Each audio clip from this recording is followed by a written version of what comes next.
So I'll just make a little disclaimer before I do start the presentation, and that's all the observations and all the readings and everything in this presentation are my own readings and my own personal beliefs at the top of my list. Yeah, and another thing, am I a scientist? No, I'm not. Yeah, I'm just a normal person. My name is David Marsh. I'm 46 years old now, just had my birthday. I've been researching flat Earth probably about 2.5 years. I think it was around about November 2015 when I first stepped onto the flat Earth. And I've spent the majority of the time observing the moon because I've always been fascinated with the moon. And like I said before, if I can just concentrate on one aspect of flat Earth and maybe just find one little piece of that puzzle, I'll be happy, and hopefully I can wake up a few people on my journey. Yeah. So what are we told? Well, we're told that we live on a globe, and we're orbited by a single satellite, which we call the moon. The moon takes 27.3 days to complete its cycle, or one orbit of the Earth. But the moon phases take a little bit longer. They take 29.5 days. Now, the reasons why the phases and the cycle are different is because the cycle is based on what you call the sidereal, which is the stars, which basically says the stars to occupy the same spot the following night. It takes 23 hours, 56 minutes. But the phases are actually based on the sinusoidal day or the solar day, which we all know is 24 hours. Interestingly, there's quite a lot of different cycles on the moon. You've also got what you call a Saracen cycle, which takes something like 18 years. You've also got a cycle which goes from perigee to perigee. That's basically from this point here back to that same point. That cycle takes 27.5 days. So you've got various different cycles on the moon, and to get your head around all these different cycles, it's quite mind-boggling. Now, I'm sure many of you have seen a crescent moon at night time. In fact, I see one a few weeks back and took a photograph of it. What is interesting, when you see a crescent moon at night time, if you look at this little moon here, it's still in the path of the sun.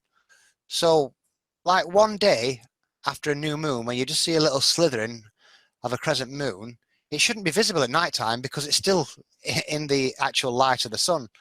So next time you do see a little crescent moon like that, tell yourself that should be impossible according to the heliocentric model, because the moon's still in the path of the sun. Compare Tycho Brahe's observations to my observations. I'm using the latest optics camera equipment, and I'm using GPS coordination to make my observations. So yeah, people mock me when they say, "Oh, you're debunking Kepler's law with a camera and a phone app." But I'm referring to, I'm backing up all my data with mooncalc and time and date to make sure my readings are accurate. So they can mock, but we'll have the last laugh. Here's an interesting quote from one of our famous guys, Nikola Tesla. Today's scientists have substituted mathematics for experiments, and they wander off through equation after equation and eventually build a structure which has no relation to reality. Now that is so true, because there is no observation. There's only flat earthers making observations these days. All the rest are just equations. So that's an interesting quote. I'm sure you know who this guy is, Neil deGrasse Tyson. Neil claims that the Earth is a sphere, but it's not a perfect sphere. It's slightly oblate. It's an oblate spheroid. Not only is it oblate, but it's slightly chubbier below the equator. Basically, it's pear-shaped. Now, what I'm going to do, I'm going to just read you a quote out from Zetetic Astronomy, from 1904, and it's on page 14. This is straight out of the book. It says, theory first of all makes the Earth to be a globe, then not a perfect globe, but an oblate spheroid, flattened at the poles, then more oblate until it was in danger of becoming so flattened that it would be like a cheese. And passing over minor variations of form, we are finally told that the Earth is pear-shaped, and the ellipsoid has been replaced by an apoid. What shape it may assume next, we cannot tell.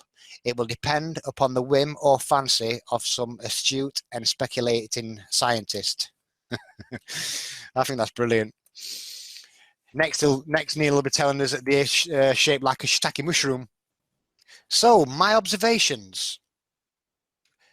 What I did here, I used an app called Alptra, and I just set my compass at 0, well, nearly 0, and I just took a photograph with the app. It takes a little snapshot and it gives you an azimuth reading and a declination angle. What you can see from that reading there is that the app I'm using, it is pretty accurate.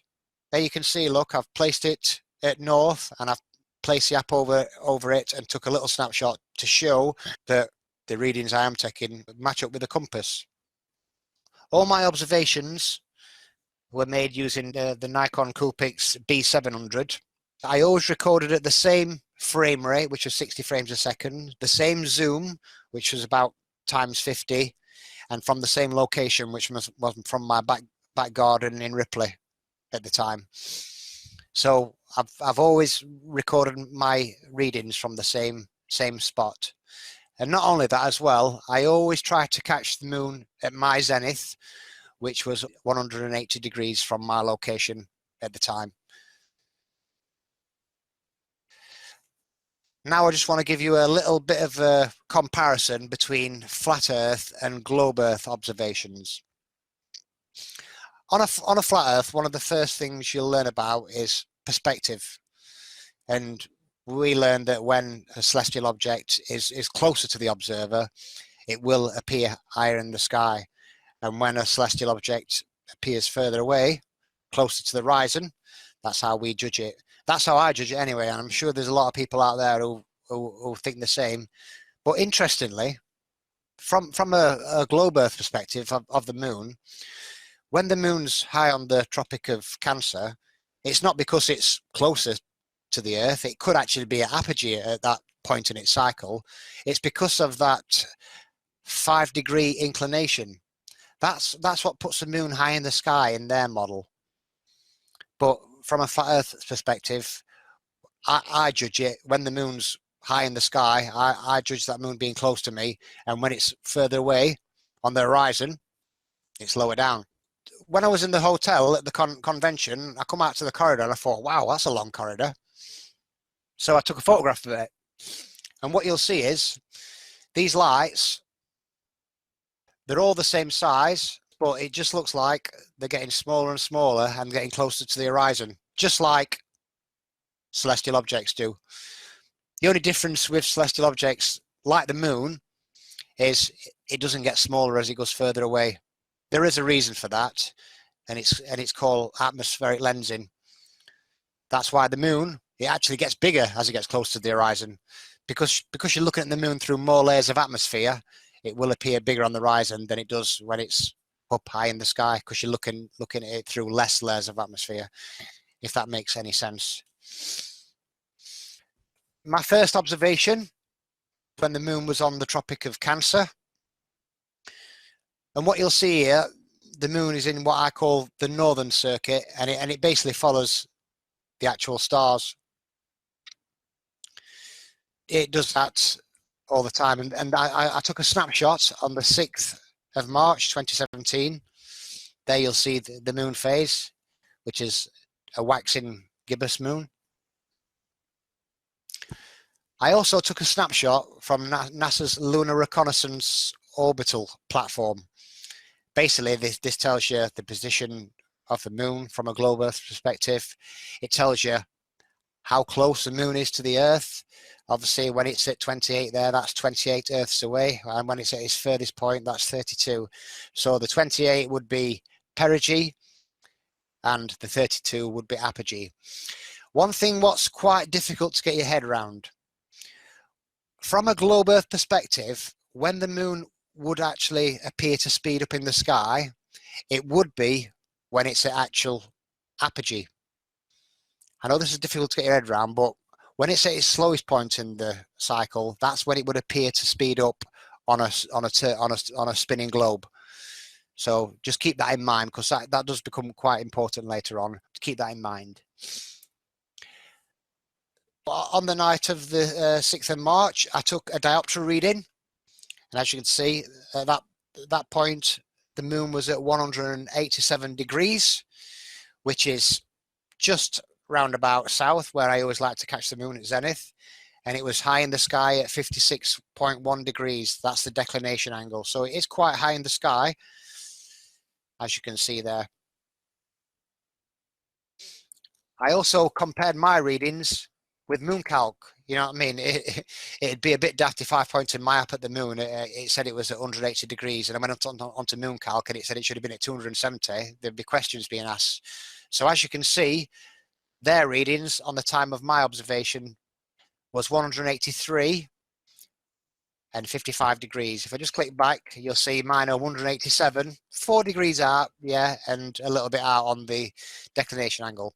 One thing you have to keep in mind, yeah, I'm using a phone app which uses GPS, and you have to calibrate it. So you basically have to swing your arms around like a madman in your garden and do somersaults and all sorts to try and calibrate the actual app.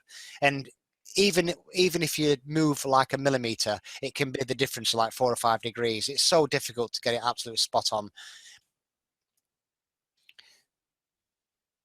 So then, 1 week later, when the moon crosses the equator, as you can see, it travels in a fairly straight line when it's on the equator. Interestingly, the moon crosses the equator 26 times a year compared to the sun, which only crosses it twice. Not a lot of people know that. Well, they probably do now, like, but I didn't know that when I first started researching flat Earth. I thought the moon followed a similar path to the sun, but it clearly doesn't. But then again, on the 13th, a week later from my first observation, on the 13th of March 2017, the moon was nearly at full. So I took a little shot of the moon there. And also I took a snapshot from NASA's Lunar Reconnaissance moon phases. Interestingly, the moon's in the night sky there, and on a rare occasion, you can see a full moon in the daytime. That should be impossible in the heliocentric model. Just like an eclipse, when the when the actual moon rises in the daytime, already eclipsed. It's impossible. It should be impossible, but it happens. So then again, I took another reading on diopter, 182 degrees facing south again, and you'll notice the declination angle now has dropped down to 39 degrees because the moon's heading south, so it will appear lower on the horizon. A confirmation with MoonCalc. Moon azimuth on their website was 178 degrees, and the declination angle was 39. So again, 4 degrees out, which is acceptable in my mind. So I'll take that as being pretty accurate. So my third observation, when the moon, a week later, when the moon's on the Tropic of Capricorn, as you can see now, it's actually below that celestial equator, and it's in what I call the southern circuit. I'll just play that again so you can see it again. I'd just like to thank Jenna Fredo for the first time lapse from the Tropic of Cancer, and my good friend Jose Manuel Silva for this one he captured last year. I'll pick up on that later on anyway.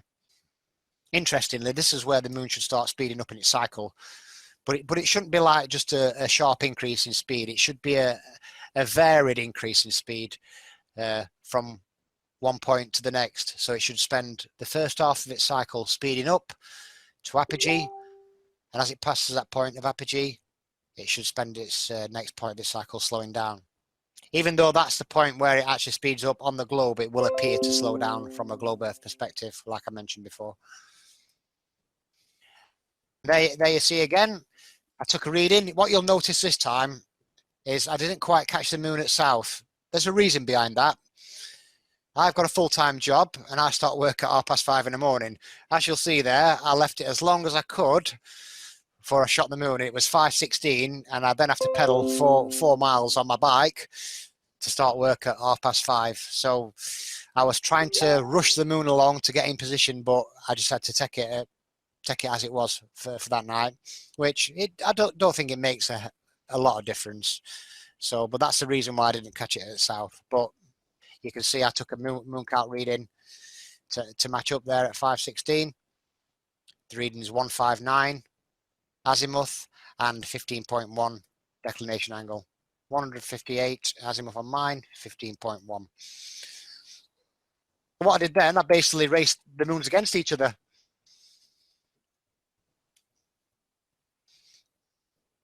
So I also color coded them. So the moon, when it was on the equator, I've color coded yellow. The Tropic of Cancer, I've color coded red, and the Tropic of Capricorn, I've actually colored blue. I did actually get the idea from Stan to color code them because it's a good idea because you can always refer back to it with the colors as well, which also makes it a good reference point. So thanks to Stan for that.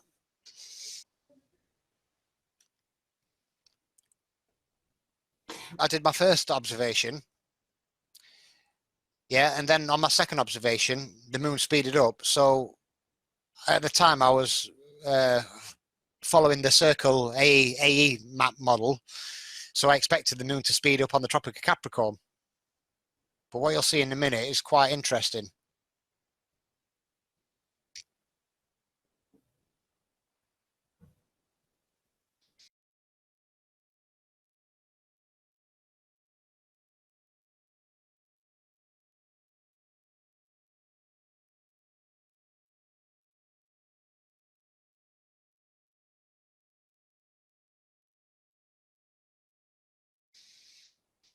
The fastest one was the moon on the equator. Then the Tropic of Cancer, and then the Tropic of Capricorn. In reality, the moon on the Tropic of Capricorn was just a tad faster than the moon on the Tropic of Cancer.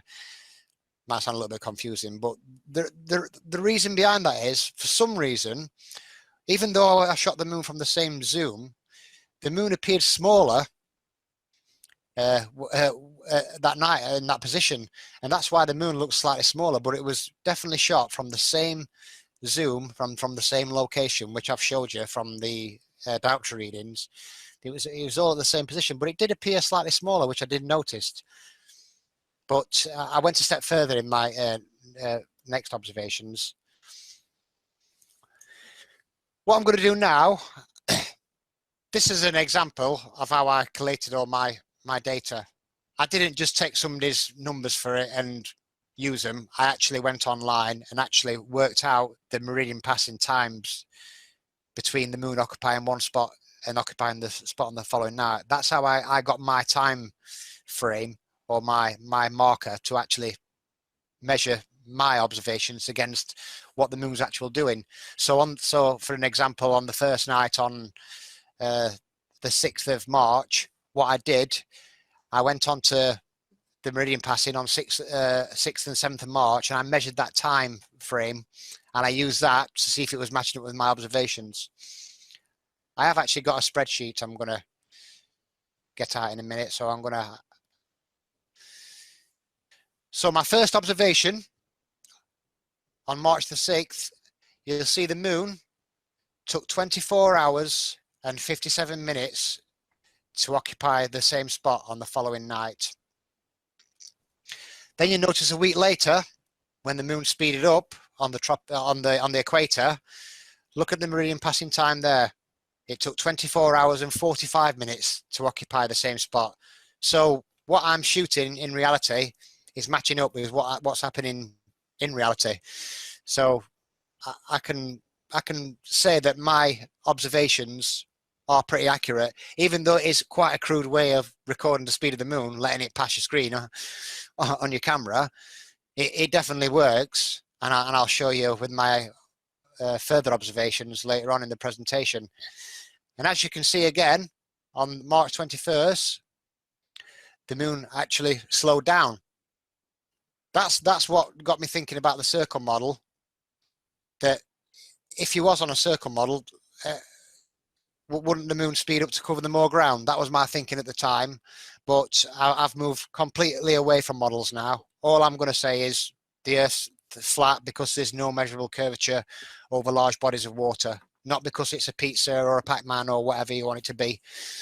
So as you can see, them readings, there was all from my location, Ripley, UK meridian passing for March 2017.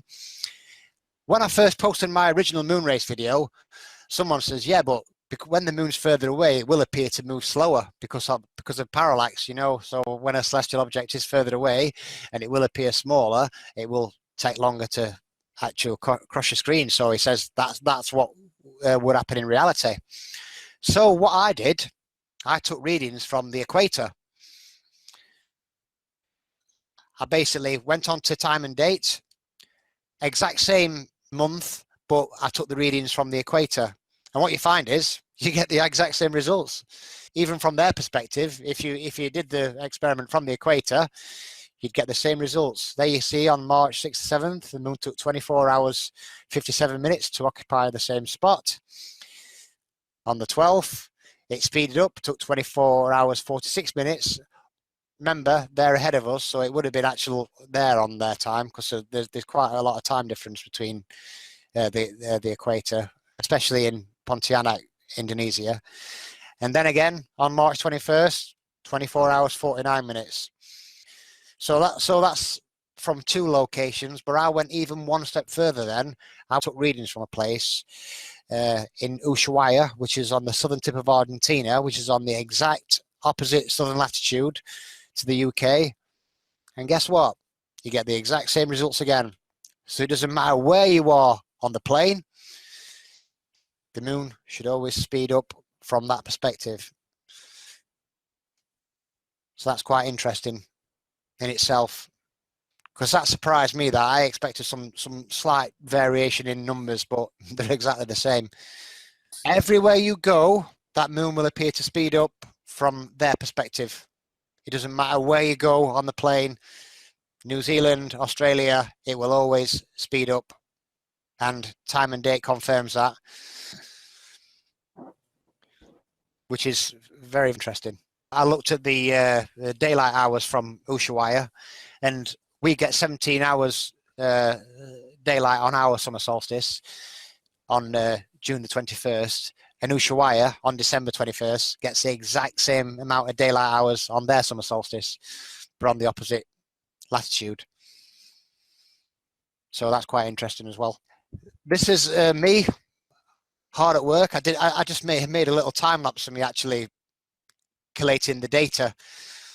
This is a 2.5 hour time lapse, but this is just to show you that, you know what I mean, I didn't just take somebody else's numbers for granted. I actually worked out the meridian passing data myself. You see how I sit up with my back, because my back's aching that much, I'm like trying to stretch my back at the same time. Look, that's why I keep sitting up like that. It's quite funny. Well, then I'm gone and I'm back. So more observations. So we've seen now that when the moon leaves the Tropic of Cancer and heads towards the equator, it speeds up in its cycle. Not only my observations show that, but it's backed up by that meridian passing on time and date, and it clearly shows that when the moon leaves the equator and heads towards the Tropic of Capricorn, it slows down in its cycle. What I just want to show you now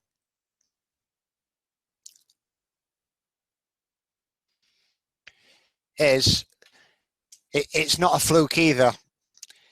If you look at these readings, every single one in yellow there is when the moon heads from the Tropic of Cancer to the equator. And what you'll notice, it always speeds up at that point. Look, 24 hours, 42 minutes, 24 hours, 42 minutes, 24 hours, 43 minutes, 24 hours, 42 minutes, 24 hours, 43 minutes, 24 hours, 42. At that point, every single time. And what I did, I created a graph. It looks like a heartbeat. And we all know that everything is electrical. If we die, touch wood, what do they use to bring us back to life? Electricity. Everything around us is electric. The sky's electric. Yeah, we generate magnetic fields, and so does the sky. And clearly, that the moon is like a pulse. If you put it into a graph, it looks just like a pulse. So it just proves you that the moon, when it does speed up on the equator, it's not just a fluke. It happens regular, and that's over a full year. So more observations. So we've seen, I've just said this, but I'll say it again. We've seen the moon now that it speeds up when it leaves the Tropic of Cancer and heads towards the equator, but then it slows down. But what's the moon doing when it actually leaves the Tropic of Capricorn and heads back north to the Tropic of Cancer? Well, let's find out, because I've captured the moon coming back as well to complete the observations. So this time I waited till the moon was on and around the Tropic of Capricorn, as you can see there from my good friend Jose Silva. His time lapse, the moon's below the celestial equator in what I call the southern circuit. Also, I just want to mention that everything I'm referring to in this presentation is celestial phenomena and not terrestrial. Yeah, there is a difference. Yeah, when I'm talking about poles, I'm not talking about geographical poles on a ball Earth. I'm talking about magnetic poles, like on a magnet. So I just wanted to make that pretty clear. I'm talking about celestial phenomena, which is measured in declination, and not terrestrial, which is measured in degrees. So on the 5th of the 8th, which is the 5th of August, 2017, at exactly 11:40, on these observations, I went a step further. I included the times. Not only did I include the times, I've actually took measurements of the actual radius of the moon. Yeah, this is something I'm always improving my observations. Yeah, so this time I went one step further and actually measured the radius of the moon. And as you can see, on the night of the 5th of August, the moon, which was at its furthest point at apogee, measured 371.59 pixels. That's in actual pixels. You can see the little marker at the top there and the little marker at the bottom there, what I used for a measuring tool. As you can see, it's that same moon phase, and you can see the moon is there at apogee. Interestingly, we've already seen the moon speed up on the equator, haven't we, when it was heading towards apogee, but it shouldn't speed up on the way back. That's it.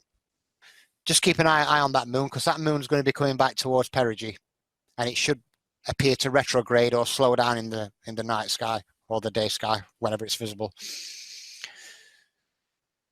As you can see there, 5th of August 2017, same phase. I also took a diopter reading. What you'll see is the moon's low on the Tropic of Capricorn. As you can see again, I took a moon calc reading. My readings are getting slightly more accurate because I'm taking more time and more care to try and make sure my readings match up with mainstream. So you can see there the moon declination angle, 17.3 degrees, and an azimuth reading, which is 178, which is only like 1 degree off south. And there you'll see my reading is 177 and 18 degrees. And then nearly a week later, when the moon was on and around the equator, remember it's coming from the south to the north now. So this is a time lapse I actually captured myself. Yeah, I used to love doing the moon time lapses. So as you can see on my second observation, on the 11th of August, the actual radius of the moon is increasing. So that's actually doing what the heliocentric globe model's doing. It's following the right path there.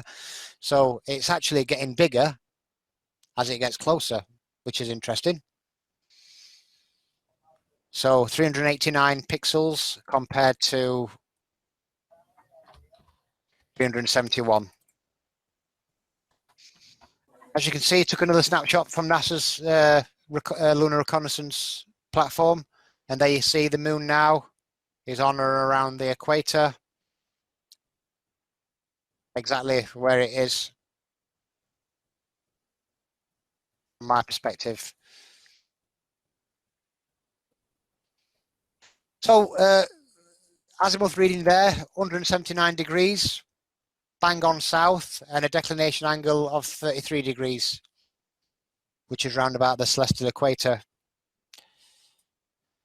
Confirmation, see the nice straight line the moon travels when it's on the celestial equator. As you'll see there, look, their readings 179.6 and 32 degrees declination angle. Mine's 179 and 33.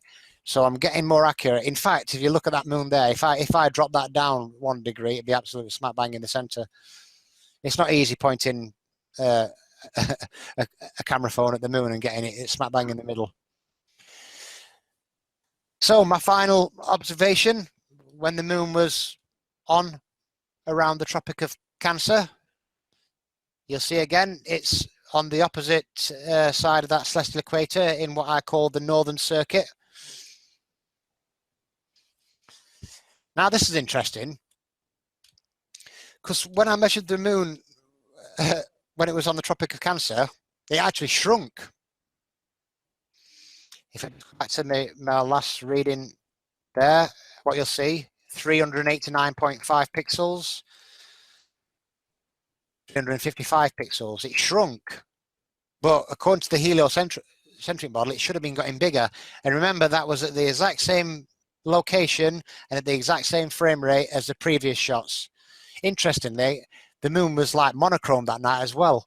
And this was one of them examples on that night when it appeared monochrome.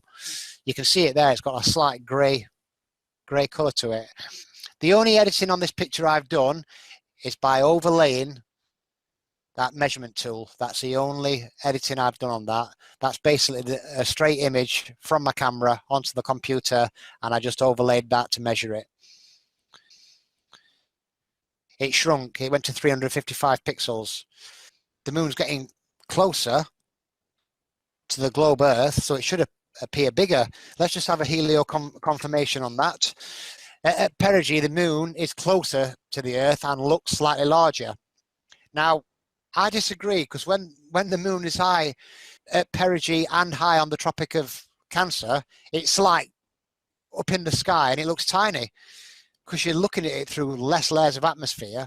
So I don't know how they can say that moon will look slightly bigger, because to me, the moon looks slightly bigger when it's on the horizon, when you're looking at it through more layers of atmosphere. So I don't agree with that, because when I shot the moon on that night, it appeared smaller. And it wasn't, obviously, according to their model, it's supposed to be closer, but clearly it's small in the sky. And if anybody's seen the moon when it's high on the Tropic of Cancer, you'll see it's right up in the sky and it's tiny. So again, took a diopter reading, 144 degrees at declination angle 48.1. You can see the moon's getting further and further north, and it's getting higher and higher in the sky. And just a quick reading there, you'll see 144 and a moon altitude or declination angle of 48.6. So again, my moon race for August. As you can see now, when the moon enters frame, it doesn't overexpose, because I'm learning new techniques with the camera, and I'm learning new tricks all the time, or new techniques. I learn as I go, basically. This moon race video is a lot better quality than the other one, a lot more stable, and the moon doesn't overexpose and look horrible as it comes into frame. I use what you call the AE lock feature on the camera. It's got it on the P900 as well. When you press record, you just have to press the little wheel to the right, and it locks the exposure and aperture and stops it overexposing. It's good for especially when if you want to shoot like an occult, when you catch a star going behind the moon, it's brilliant for stuff like that because you can just set it at the right exposure and lock it, and then you can obviously see both the star and the moon in the exact same focus, which would be impossible.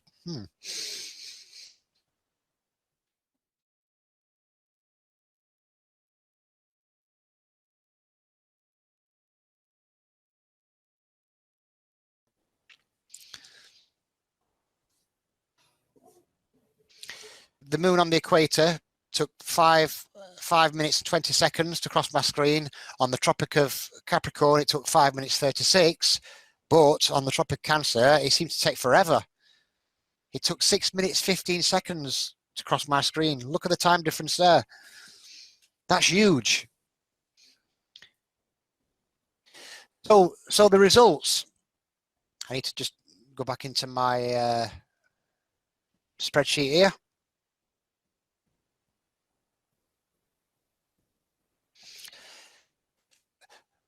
What you will notice here, my first observations were made in August, but my third observation was actually made in September 12th. There is a reason for that, and the reason were it was cloudy on the night I should have shot the moon, so I had to wait a full lunar month to get the moon back in the same position so I could shoot it again.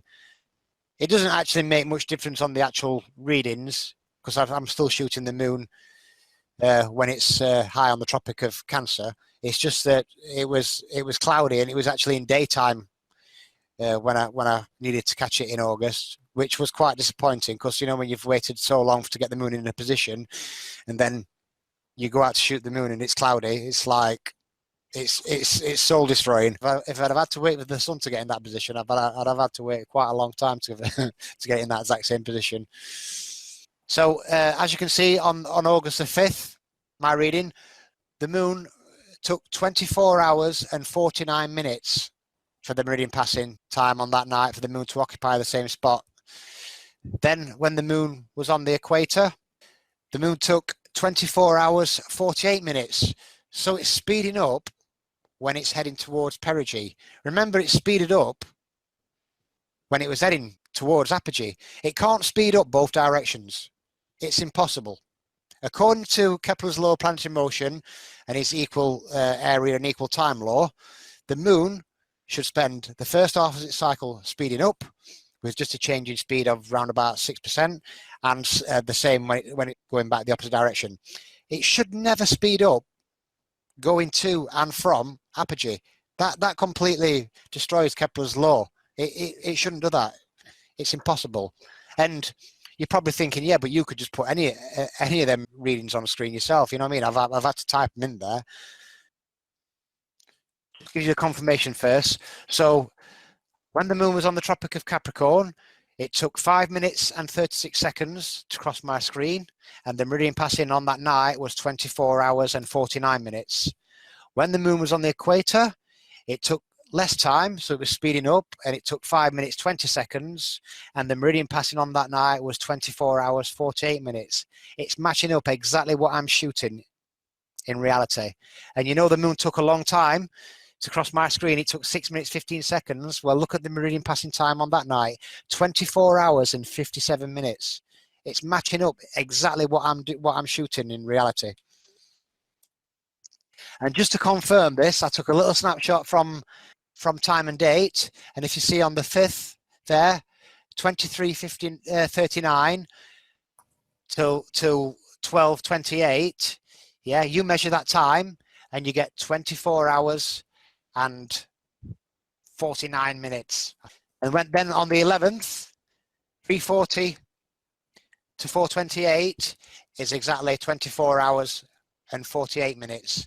So what I'm shooting in reality is backed up by time and date. But interestingly, the moon shouldn't speed up when it's heading towards perigee. Although it speeds up in the globe model, from a globe Earth perspective, it should appear to slow down. So how can it speed up? Magnetism versus gravity. This is an interesting quote taken from a book called Ether and gravitation. It's by a guy called William Hooper. He's a globularist, but interestingly, he wrote in his book, if either of these forces is to be done away with, it must be the mysterious, intangible, unphilosophic attraction of gravitation, which must be replaced by the philosophic and known attraction of electricity, which can be traced to a physical medium, the electromagnetic ether. He absolutely got it, absolutely smack bang on when he said that. But then he backpedaled and says, no, it doesn't exist. It's gravity instead. It's mad. He just basically backpedaled at the end of the book and says, no, the ether doesn't exist. It's all gravity. But we know, everybody who's done their research into flat Earth knows that the only true force in nature is magnetism. And we're just going to see a little demonstration now of magnetism at work. There's no sound on this video, so I'll just let it play and I'll just watch it with you.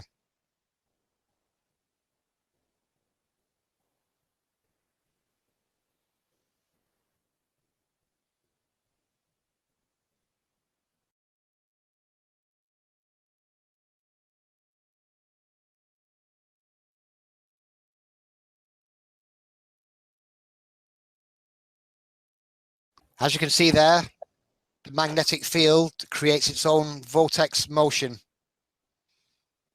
because electromagnetism is the only true measurable force in nature. It's the only force that can be measured.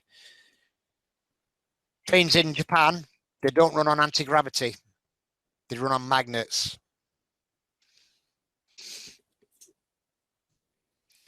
So, my hypothesis. What do I think's going on? These are my own thoughts. Some people probably think I'm absolutely crazy. This is my hypothesis. Now, this image is always blown me away, because the actual bright spot is the moon overexposed, and what it did, it created a lens glare reflection and created an image of the moon. So that light there can create that image of the moon. Now imagine that on an epic scale, with the atmosphere acting like that lens and not the camera itself. And that's when I come to the conclusion that the moon is basically a light in the sky, and it's some kind of projection. I'm not talking holographic images here. I'm talking like a natural projection. The light in the sky and the atmosphere acts as a giant lens, and it can create an image of the moon, which this image proves, because that doesn't look like the moon to me. How can that create that? It's an optical illusion. What we're seeing out in the sky is an optical illusion. The moon looks like it's probably about 10 miles away. It lights up the clouds locally around it. You know what I mean? If you look at the moon in the daytime, it's the actual image of the moon looks a bit fuzzy and not very clear, but at night time it always looks crisp and sharp, the image, you know what I mean? A bit like a rear projection screen telly. When you're watching in the daytime with the curtains open, you've got a rubbish picture, but you close the curtains and turn the light off and you've got a nice crisp picture. Same with the moon. I think David Weiss did some interesting experiments with the eclipse, where he showed a similar kind of projected light, and he basically cut that light out to make the eclipse. Might be worth having a little look at that video, what he made of last year, which was quite interesting, and I actually related to it to my research. And also that Steve Torrance and Mike Kavanagh come to a pretty similar conclusion in their electromagnetic Earth video, when they said that the orb of the sun is probably a type of projected image. I've come to the same conclusion, and I'm going to stick to my guns on that. So, the electromagnetic ether. We know that matter comes in three forms. You've got your solid, you've got your liquid, and you've also got gaseous as well. But there may be a fourth. Yeah, and that fourth element may be the electromagnetic ether, which is a luminiferous substance for the propagation of light. Basically, it carries all the heavenly bodies according to their frequencies, altitudes. And the ether is made up of two great vortices or magnetic fields. And you've got one in the north. There's a time lapse with the camera pointing at Polaris. And you've got one in the south, which actually the stars rotate in the complete opposite direction. And that's from my good friend Paul Kofo, who took the shot facing south from New Zealand. If you put them side by side, there you'll see in the north, the stars rotate in a counterclockwise or anti-clockwise motion. And in the south, they rotate in a clockwise motion. Some people try and say that's perspective. I said it's two magnetic fields, personally. And just like a magnetic field, you see you'll have your vortex motion going one way. On the opposite pole, you'll have your vortex field going the opposite direction. It always goes in the opposite direction. And as you can see there, the moon, when it gets southern declination, it will basically cross the celestial equator, pick up on the ethereal currents in the opposing vortex, and be circling the opposite direction in the southern vortex. And then it will get northern declination, pick up on the northern currents, and be circling in the opposite direction in what I call the northern circuit.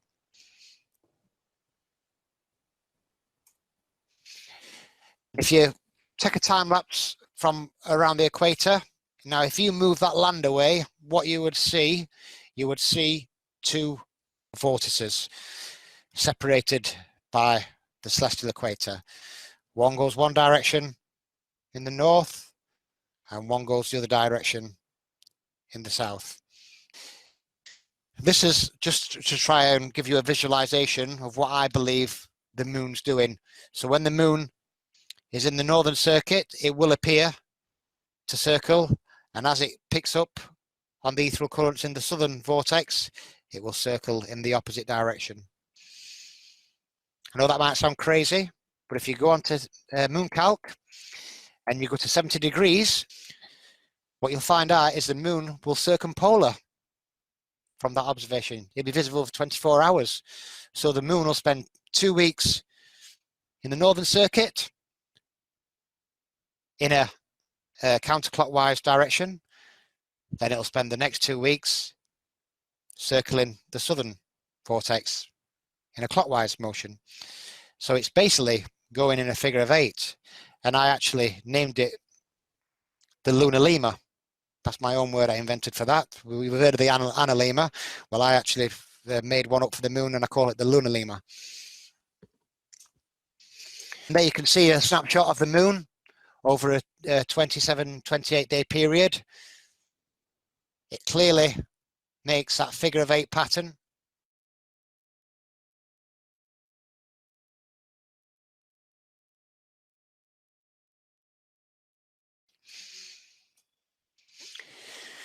Interestingly, someone said to me, well, if the moon is on the southern circuit from your perspective, how the hell do you see it when you're in the north?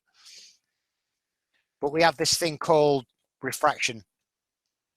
And what you'll see when a celestial object is perpendicular with the observer, you'll get less refraction. But as the moon, from my perspective, gets southern declination, or from the south gets northern declination, what it will appear to do, it will refract.